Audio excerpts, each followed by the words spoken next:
Hello and welcome to the brand new show On the Road With. My name's Gareth and I'll be your host. Thank you so much for joining me.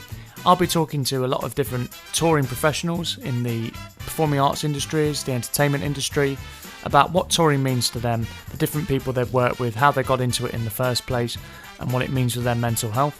I've got some great, really exciting guests lined up for you on this first series. And today I'm absolutely delighted to be joined by a British trombone legend who's played with the Skatalites, Jazz Jamaica, Maceo Parker, Pee Wee Ellis, Brand New Heavies, just to name a few. He's also a really lovely guy and I've had the honour of working with him for some 6 months now. Please sit back and enjoy my conversation with Mr. Dennis Rollins. Dennis, thanks for doing this. It's great to be here. Thanks for asking me. No worries, no worries. It was really real pleasure to meet you. Obviously, when we worked with De Montfort last year, and I think that's the start of a really good sort of association and friendship between us. So it's a real positive thing, and it's been great to sort of keep in touch since. Yes, it really has, and going back to the time we spent working together at De Montfort, it's a really creative university and absolutely spectacular in the music department. So it was a start of something I hope is going to continue for a long time. Yeah, that's definitely the. I'm not giving away too much here, I hope, but that's definitely the feeling within the department as well. Is that we want to work with a lot of different external people who, from different backgrounds and have got a lot of different experiences. And I guess you tour as much as an educator as you do as a performer. Is that right? You do a lot of. Sounds to me like, especially compared to me, where a lot of my stuff's based in Leicester, you do a lot of travelling around with workshops and stuff, which is a form of touring, isn't it, in itself? Yes. And the incredible thing is, over the years, especially over the last, I'd say about 15 years, I've been on the road with the likes of Maceo Parker, more recently with Pee Wee Ellis. Yeah. I'm very fortunate to sort of also do some dates with Monty Alexander. Oh, right, okay. Which has been a real joy, and as you just mentioned, it's very very different to giving workshops and my time as an educator, but they're so valid. The performance touring is so valid in comparison to the workshops and traveling doing that. So it's been busy and it's been fun as well. It's been a lot of fun to do. Can you give us a bit of a rundown just for those who don't know? I mean, every time we've spoken since we did the workshop at Leicester Prison, one of us or both of us have been, all right, I'm on the way here. All right, I've got to go now. I've got sound check, or I'm travelling here, or I can do this for you. I can do this recording for you, but I'm away on Monday, so it's got to be this weekend. And, it's been really, really hectic, and we've both talked about how we're appreciating the time off due to the circumstances. Yeah. So can you give us a sort of rundown, say, the last 6 months of, what your touring diary has looked like? Yeah, it's been quite extensive. Around Europe, Spain, a couple of days in Italy. Also, I've been to. It's kind of funny. I've been to China. I've been to Japan with Monty Alexander and with Pee Wee as well. So, and again, touring the whole of the UK, and it's just been a continuous 6 months of late nights and sort of early mornings and sound checks, and it's been really creative in all of the different bands and all of the different scenarios I find myself in. But suddenly it came to a massive stop right at the beginning of this coronavirus pandemic. So it was very timely. We just got one tour in with Pee Wee, a funk revolution tour. And at the end of that, we finished and all of this kicked off. So I'm enjoying being at home, you could say. Yeah, I mean, it's definitely going to be a process of adapting, I think, for us musicians. In that, before I came on the call to you, I had Steve from King Bastards, the bass player, and me and him run the band, and he's the kind of tech manager of the band, if you like, because as you know, it's not my strong suit, tech.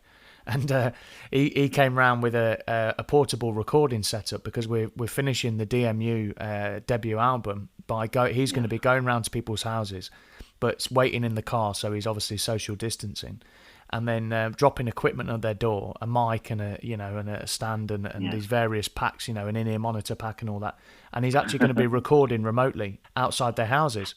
And it's amazing. I think we've got to adapt to these ways of work, whether we like it or not. And there are definitely pros and cons, but I think we've got to adapt to this way of working, and this whole virtual world that we find ourselves in, live streams, etc. Yeah, it's a new day, and as you say, I think not only the fact that we're having to adapt now, I think a lot of people are going to stand back at the end of this, take a look, and see where they can cut the fat. Obviously, what we do as musicians, and it's important that we're in the same space. We have to hear each other in so many different ways, and we have to connect almost physically. It's kind of interesting, but it's a very, very tactile industry in that we're very close to each other. We hear the spit coming out of each other's instrument, for instance, and we're that close. But now I think a lot of people are going to be looking at different ways of working at the end of this. I mean, for instance, it wasn't up until now that I've actually done Skype lessons, given Skype lessons and FaceTime lessons. But all of a sudden, it's a whole different approach, and I'm realizing that this can work. It's different, but it's possible. So there's going to be a lot of adaptations in all sectors, I think, in all walks of life to this, just born of this situation. So. Yeah, I mean, change isn't a bad thing, is it? At the end of the day, you've got to embrace it. Change will always happen. Exactly. Yeah, change is always going to happen. Everything must change as the song goes. It goes wrong when we think that everything's going to stay the same. Nothing stays the same. That's right, and I think one thing I've noticed with looking at what you've done over the years and the different groups you put together, Bad Bone, and I was reading the other day, correct me if I'm wrong on this, but you put an ensemble together that was 10 trombones a few years back. Yes. Now that was a band I put together, born out of a commission. Right. I was commissioned to research the music of trombone bands in the U.S. state of North Carolina. Oh, okay. And they have a culture of trombone bands in churches. And they basically take the role of the choir, if you like, with all its exuberance. All of its exuberance, but you see 20, 30 trombones as though it's a choir, with the full life and the energy and the passion to the religion. And I was asked to replicate that in a band here. And so I put 9 trombones and a sousaphone, and a drum kit. And the music approach was that of gospel inspired, as opposed to the New Orleans inspired. This was very gospel inspired. Okay. And yes, and so it was a lot of fun to do, and I ran the band for a good couple of years. Actually, we did some great gigs, and it was just a different sound. And I've been threatening to put that together again. So, and you've just reminded me of how much fun it was to do. So I'm going to be really looking at that again. Yeah, well, I know a trombone player who's played on the same tune as you recently, shall we say? Who would be very much up for that. And my best mate, I've got to give him try and get him in there, because he'd be very much up for that. That would be his dream, I think, to play in an all trombone band, because it's a very passionate instrument. I find it a good performance instrument. Because you've got the slide, there's instantly a visual aspect to it. Yeah, I mean, the thing is, it's surprisingly a hard instrument to play, and I say that, with all the respect to the trombone, because to actually, you have to make it part of yourself. You have to make it. I mean, we know the cliche, it's an extension of myself. But you have to really pull it around and make it a part of you. So I enjoy the visual aspect of it. It is very visual. It's very it's fun to look at, and in combination with the different tonalities you can get from it, it's a great instrument to play. And for me, it is about not only the visual, but it's about that singing aspect of the instrument and what you can do from that perspective. But yeah, I'd love to have your friend in the band, and we'll be coming to him when the time is right. Yeah, I'll mention that to him when we next speak. He's a great kind of performer as well. He's in a similar mold to me, where he puts on a bit of a show with the instrument, and we've grown up together playing, so he'd love that. He'd absolutely love that. And for the record, Dennis, this is with him in mind as well. I'm gonna get your view on the valve trombone, because you did say this off the record to me the other day. So let's see if you say the same thing. The valve trombone has been a bone of contention, excuse the pun, between me and my friend for quite a while, because he's not a fan of them being a traditional slide player like yourself. But I remember you saying they were both sort of equally valid the other day.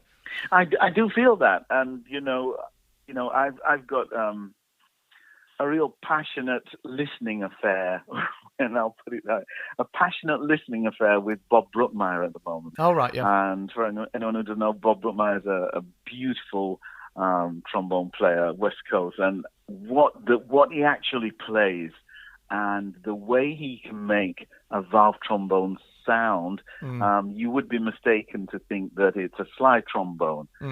So, there is the argument that it's not truly a trombone, but it's not simply about the slide; it's about the tonality. You can still get the same embellishments and effects, the growls, and all of the characteristics, if you like, of the trombone.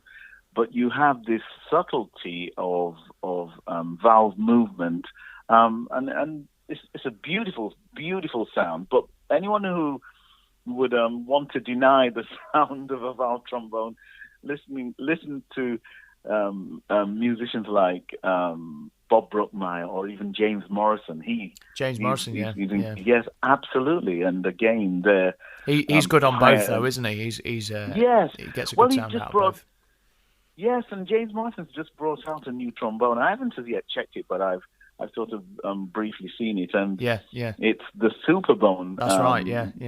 Where it's got the valves and the slide, and that must be so much fun. I mean, that's what I'm kind of. I'm in my studio now. I'm looking across at my marching baritone, which I'm getting on quite well with at the minute. But the Superbone's definitely on the list when I'm allowed to buy some more instruments. Yes, absolutely.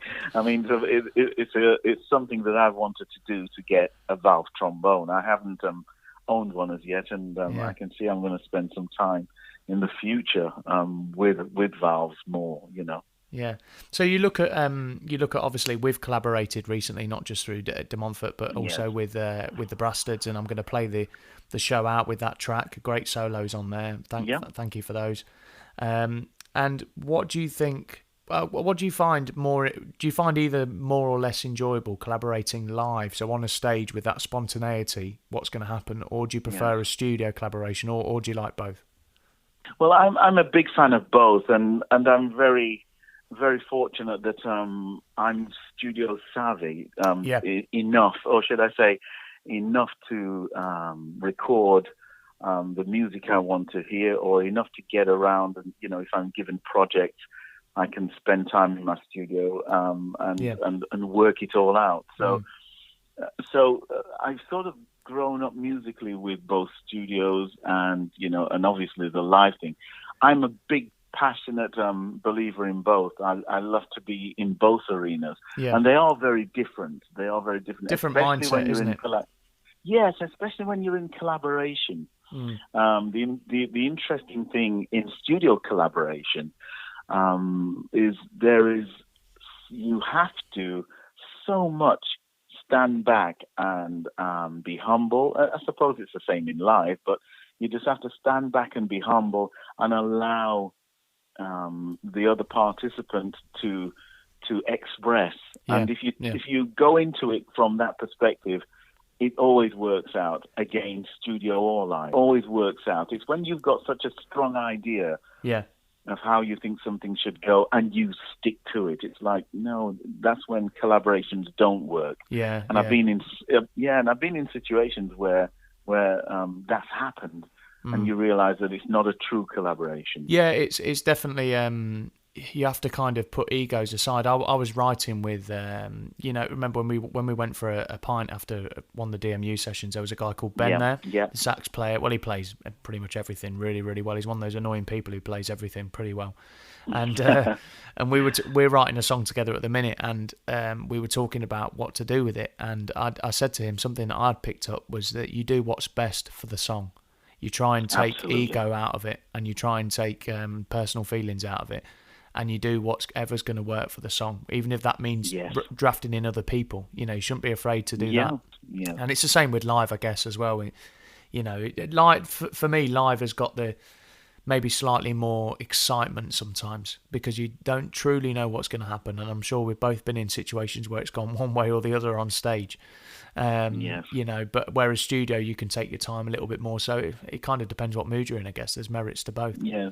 Yes, the live thing is you don't always expect anything. You sort of give yourself to sort of allow whatever happens to happen. And that's a beautiful thing. What I find in the studio, I love to I tend to find ideas that I feel work, and in submitting them, then it's up to whoever's listening to whatever I'm throwing at them. It's up to them to say but it's always about how you communicate in moments like that, and as I say, and as you say, it's humility, and it's at the same time, leave the ego at the door. If it doesn't work for the song, leave it. Let's go on to something else. Let's try something else. So but it's a great thing to collaborate anytime, within the context of music. Absolutely. Well, on that note, I've changed my mind as we were speaking as to what order I was going to play the tracks in, and I'm going to play the song I was going to play the show out with. I'm going to use one of yours that you've suggested now. So the first track I'm going to play is a collaboration we worked on together, Dennis. It's with King Bastards, a great tune called Out of the Shadows. It's written by our sax player, Ryan West.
Okay, so we were talking about collaboration there, Dennis. What's happening creatively for you at the minute in terms of album plans? I know you've been down at De Montfort doing some videos before the lockdown.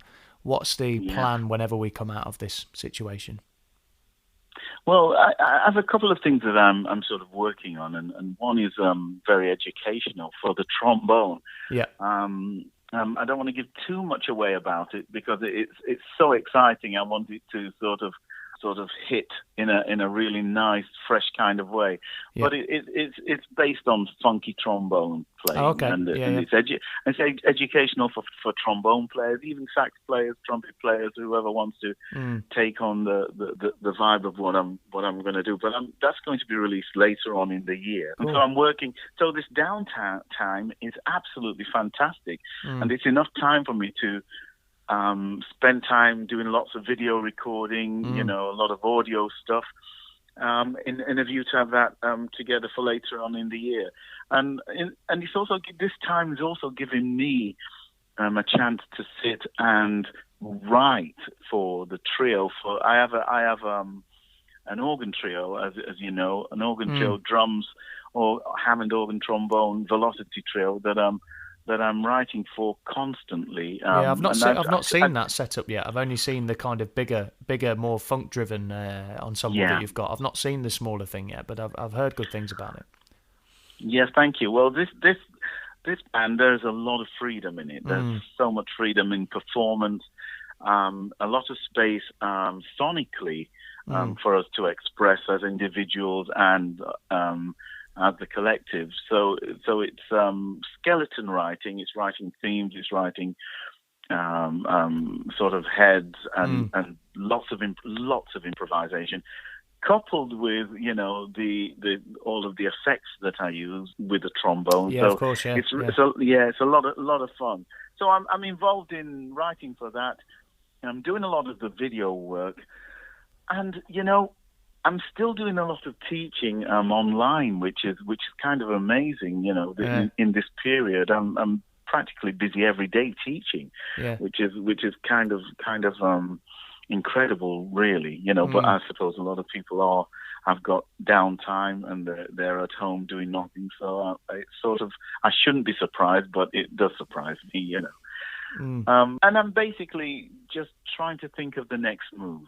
I'm trying to think of where I want to go musically. I've got some ideas of where I'd like to go with other combinations of instruments, if you like. So I'm just trying to formulate a few. Well, this time kind of gives us, this podcast, for example, was something I thought about doing years ago, literally 3-4 years ago, and I've just never got round to it, and this lockdown period has given me a chance to explore that, and it's meant that, I'm able to finish not only finish the next album that's coming out, because I've got a very set idea of what that's going to be, but explore new things, like you say, and sometimes it's not just time, it's headspace, isn't it? You haven't got the hustle and bustle of daily life, and touring, touring does... It's a disadvantage of touring, I guess, is it does kind of get in the way of your home creativity, if you like, because the late nights and stuff are not really conducive to being that productive the following day in terms of writing and stuff. You're kind of catching up with yourself, aren't you, all the time, playing catch up, Yes. It's surprising, though, isn't it? I don't know how you find this, Gareth, but when I was in my 20s, I could do the sort of late night performance, get home and still have some crazy energy to do something. But in over the years, all of that's dissipated, and I really value downtime, and I really value time when I'm not in the mode of music. So my sort of escapism is the garden. Surprisingly, so I'm a gardener when I'm not playing the trombone. I love to be just out, just taking in as much of nature as possible. Really, I found that that valid as well. Valuable, I should say. I've been out on loads of bike rides recently, and I'm fortunate to live right near the canal in Leicester, and And it's got some beautiful canal walks and meadows and parks and everything. And, you know, and before the other good thing fitness wise is before you know you've done 6, 8, 10 miles. You know, so you're keeping in shape as well. And again, prior to the lockdown, touring doesn't really.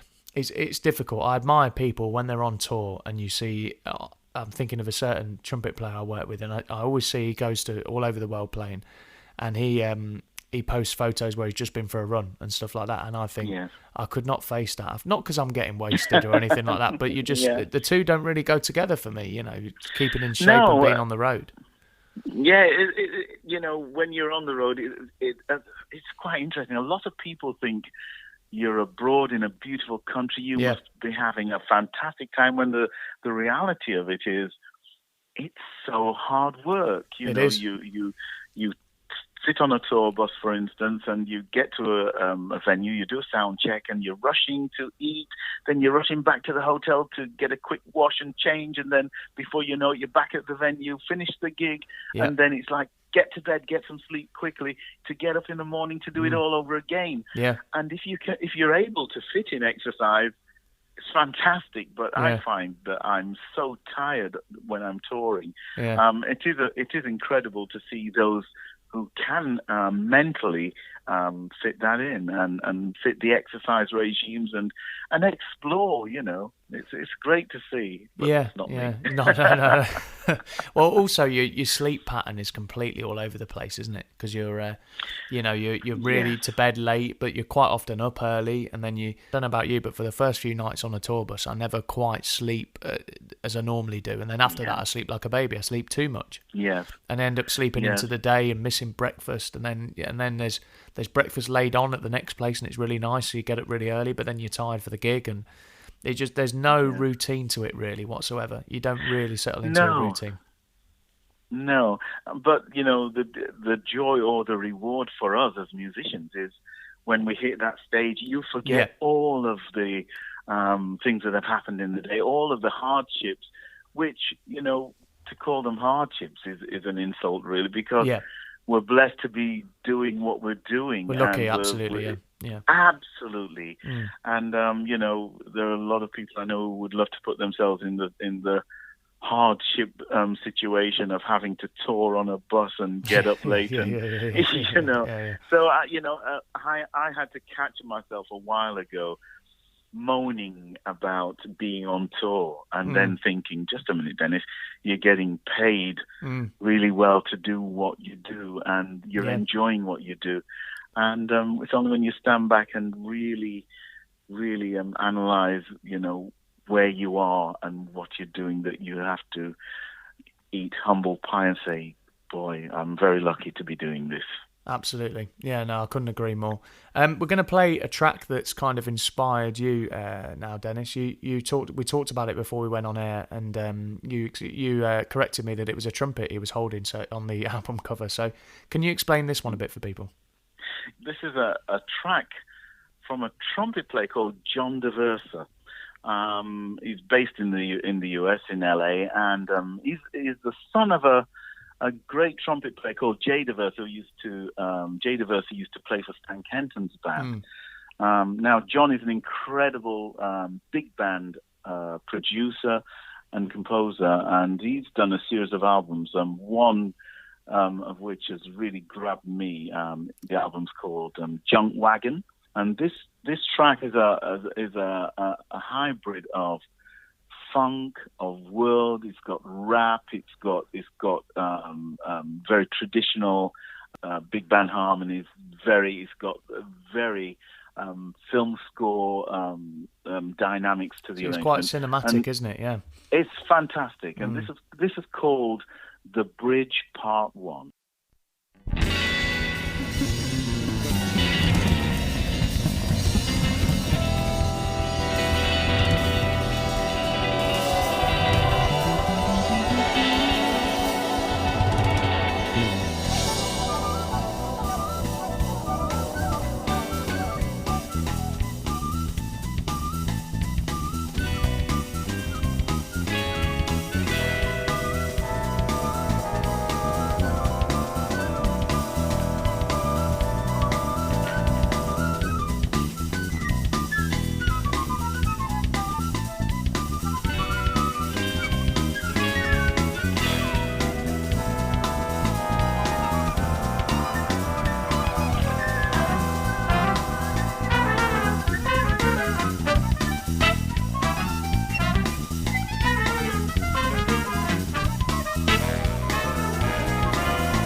gazes that stare into space, living in fake places. While the water becomes calm and still, as long as the promise will, a song will fill the void that I once felt. In tune with the universal attitude, but all of my life it was rhetoric. In just a platitude, just serve up words in big doses. Disappear like a ghost in the mist, and now I know that I was fashioning a noose of problems. Fear is a goblin, dissolve them, whatever you call them. A break in the great wall, a personal fall between the cracks and break and sink in the 8-ball, 8-ball, 8-ball, 8-ball.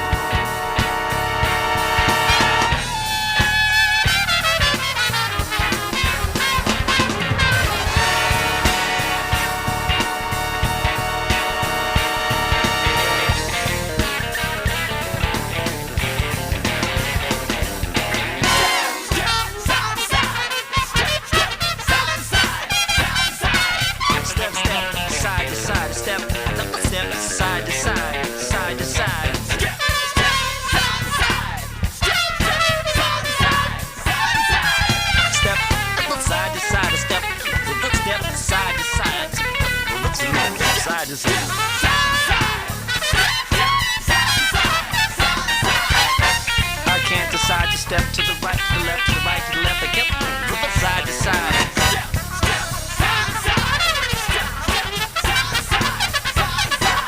Step side to side, step, step, step side to side, side to side.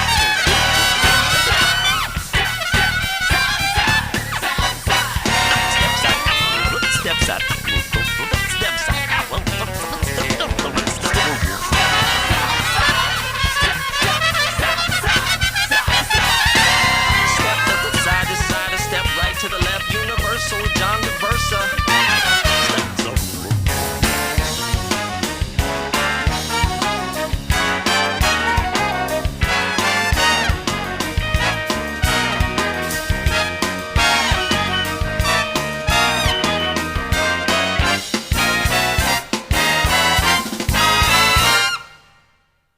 Yeah, I see what you mean about that that track grabbing you, Dennis, because it was very often I listen to stuff and people tell me, oh yeah, this is a mix of this genre and that genre and this arrangement and that arrangement, and for me it doesn't quite work. So, but I think to get the skill of kind of melting all those together is really not that easy. And I mean, that's a track where an example where it does work, but I think there's a real skill in that, isn't there? Pulling different genres together and different harmonic structures together, instrumentation, and making it interesting without being a watered down version of all those styles. Do you know what I mean by that?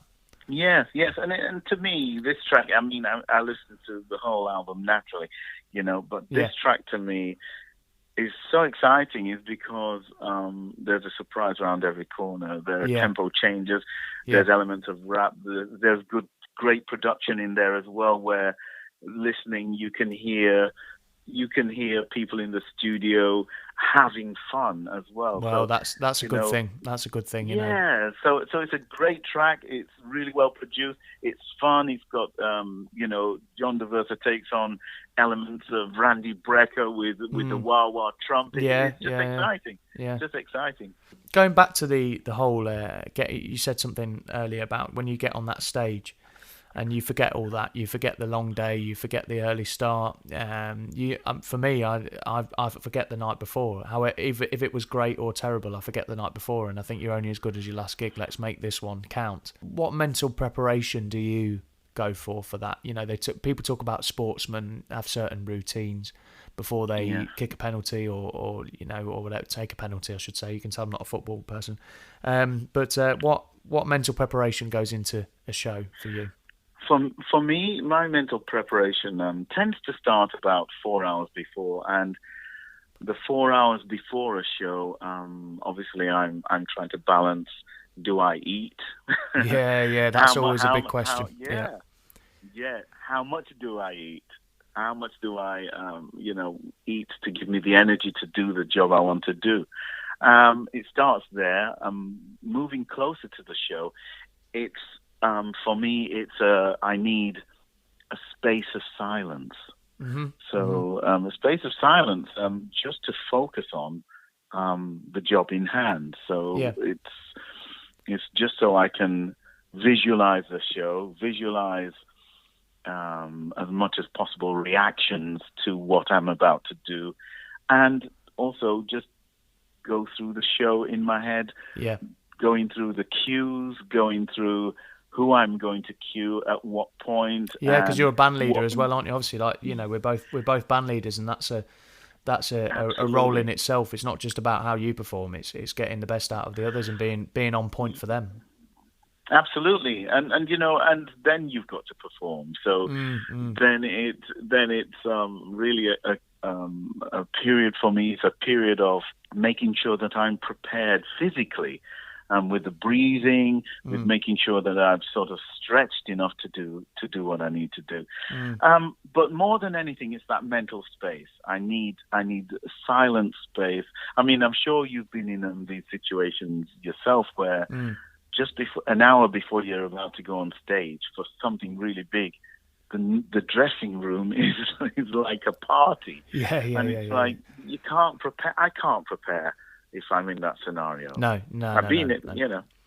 No, you have to carve out your own space. You're right, and even if that's I quite often will go into the car park of the venue with my trumpet and a practice mute and just play long notes. Or I actually found a way. It's really annoying. I can't remember it now, but I found a way. In the summer, the Brastards were doing festivals, and you can imagine the dressing room, or the dressing tent. For those festivals was party atmosphere. It wasn't conducive to getting ready to doing one of the biggest shows your band have ever done. And and I found a way to go into the fields at these festivals and warm up, because I always had this dilemma of I've got to warm up trumpet wise, because as a brass player yourself, if you go and you've not warmed up, you finish before you start, really. Absolutely. But as a singer, you've got to do the same, because it's even more obvious if you've not warmed up as a singer. Yeah. And I didn't want to warm one up and then the other gets cold and I actually found a routine to warm both of them up, and I must try and recall. In fact, I might ask my friend who I mentioned earlier, because he was taking the mick out of me for doing it, because he doesn't warm up at all. I might ask him, what that routine was, and I think it's like a sportsman. I compare it to when I was playing basketball at a reasonable, decent level as a Yeah. teenager, and I always had when I was at the free throw line, taking a shot, I always had exactly the same routine every time. Yeah. And I think you've got to take it that seriously. Yes, you do, and the reason really is because of the importance of the show itself. Yeah. I've got this thing that I always remind my musicians that always remember that an audience has paid money to come and see you. Exactly. Yeah. So you have to basically present a show to them. Even if you're just playing jazz standards, just present music. It doesn't matter. You don't have to go into jazz hands or anything crazy, but just make sure that you're presentable. So that presentation also involves making sure that you look decently. Yeah. You don't go in your scruffy blue jeans and your messed up trainers. And so all of the preparation is all, for me, geared to the audience. It's what would make, I've got to make sure that they're happy. Yeah. Because they've paid money to come and see this, and I can show them the respect, and that's really what it is. Well, I've always said that. I've always said to my bands, they pay our wages. Remember that. Absolutely. And you wouldn't turn up to an office job in your scruffy blue jeans and your messy trainers. Exactly. So don't go on stage with it. Absolutely, I agree with that. Yeah. Before you go, Dennis, just talking about the current situation with the lockdown. Obviously, it's meant that we've worked in different ways, which has been a healthy thing. How do you think it's going to look for touring artists specifically, not just creatively, but in terms of on the road? How do you think it's going to look for us coming out of this? Well, firstly, we here in the UK, we've got the added I call it disadvantage that we're now not in the European Union. Yeah, absolutely. And that alone is going to be a big change that we still haven't seen the effect or felt the effects of.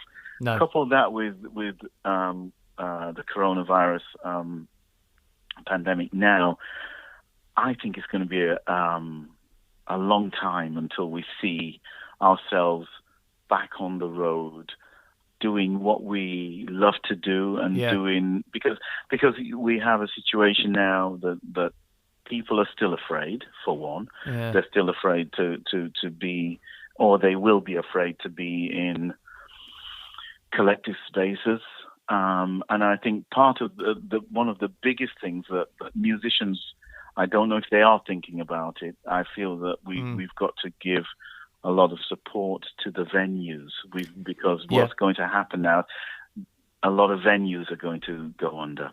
A lot of venues are not going to be able to do what they've always done. The smaller venues, many of them will collapse, very unfortunately. I was talking to a couple of promoters. I called them up a couple of days ago to lend support and to see what I can do as a musician to looking ahead to when the doors do open. How do we bring in audiences? What can we do now to prepare for assisting venues? Because they're going to need us. We're definitely going to need them. Yeah, and absolutely. We need to be thinking of that, not just about how we're going to get a gig. There may not be venues at the end of this for us, so we've got to be aware. And I know, there are great venues in your town, and obviously the Jazz House are doing stuff as well. And even just up the road, Nottingham, Peggy Skylight. There are all these great venues that we have to preserve. We have to be very passionate about the fact that they'll be struggling and these are the places where we want to play. So it's going to be difficult.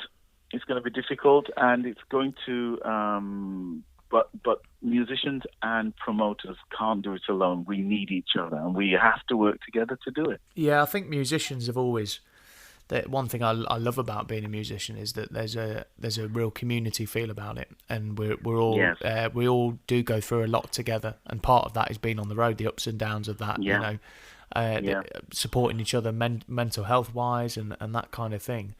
But I think there's sometimes been a culture of us and them with promoters and musicians and with venues and musicians, and that needs to go now, because it's not conducive to surviving, like you say, the double whammy of. I'm glad you mentioned Brexit as well, because the double whammy of Brexit and now the coronavirus. We don't even know what the effects of Brexit will be, and I can't imagine they're going to be positive for touring artists. No, I don't think so. So again, as musicians, we have to look beyond, and this is just the reality of making a living. We have to look beyond performance. So we have to be thinking, what can we do as individuals to still pay our rent and our mortgages and put food on the table? What can we do that, in a sense, takes us away from or doesn't put the emphasis on performance? Because we have to be thinking of other income streams, because I think if we're relying on performance after this, we're going to be waiting a long time. And I do think that it's going to take I feel it's going to take a year and a half to get back to anything close to where we are now, if it ever does get back to where we are now. But I think we're in a new territory. This is a new day for us all, and we've got to be thinking differently. But I'll tell you something, Gareth. There's one thing I feel for this current period. I feel that musicians should be preparing now and thinking about what's going to happen in a year's time. Because we're sort of lulled into a false sense of security with the government and all of these, all of the different charities that are helping us. The grants and all that kind of thing. Absolutely, we feel a little secure, but it's going to be a big shock, I think, at the end of it for us, when suddenly we haven't got the support, and suddenly we've got to think of how we're going to make a living, and it's going to be difficult in music. So we need to be thinking now for the end of the year and beyond. So I'd encourage everyone to do that, all musicians to do that, really. I couldn't agree more, Dennis, absolutely. And on that note, I'd like to really thank you sincerely for your time. I really appreciate it, coming and doing this podcast. It's a real privilege for me to have a good long chat with you, because we talk a lot, but it's quite often quick, we're doing this, okay, send that over, it's a bit like that. So it's nice to talk at length about some bigger issues that we share a concern for, should we say. Yes, absolutely. And to you, Gareth, thanks for asking me to do it. It's a great podcast and idea, and I hope it goes really, really, really, really, really far. It's very informative as well. So, fantastic. Appreciate that, Dennis. Thanks a lot. Take care now. Thanks a lot, man. Cheers, man. Thank you so much for joining me for episode 5 of On the Road With. My guest this time was Mr. Dennis Rollins, and I'd like to thank Dennis so much for his time for the interview. It's really good to have a proper catch-up with him and talk about some of the bigger issues at the minute. If you like what you're hearing, please do follow and subscribe wherever you get your podcast fix. I'm going to play you out now with Raul de Sousa, one of Dennis's trombone heroes, with Jump Street. Take care now. Bye-bye.